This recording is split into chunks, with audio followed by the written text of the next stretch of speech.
Hello everybody, Derek here from Addictive Tips, and in this video we are going over how to back up your LXDE desktop.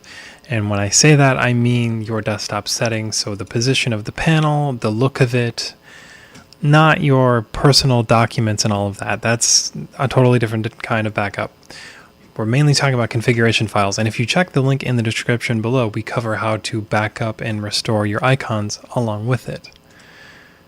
So we're going to be creating one of these files here, and that file is going to cover the config folder, because if you look, we have the LX panel, LXFM, our libfm, and we've got a lot of different stuff that we need to create a backup for our LXDE desktop.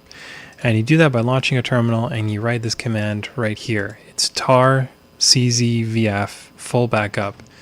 Created, it's going to compress and take all your stuff, put it in a nice little archive, which we can look at.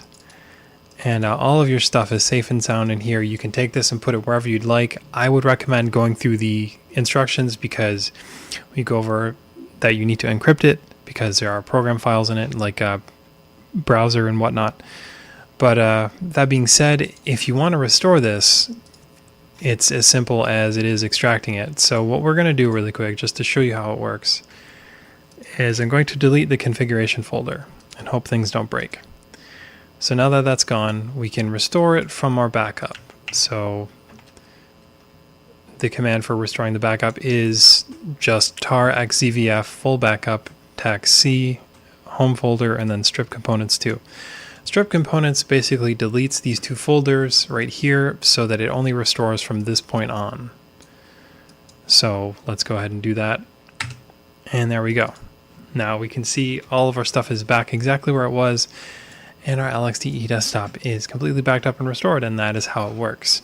Once again, like I always say, please check the link in the description for the article, because that goes over how to get your icons and stuff taken with you. So if you set up a new computer, you know exactly how to get it going. Anyways, guys, I hope you enjoyed this video, and I will see you in the next one.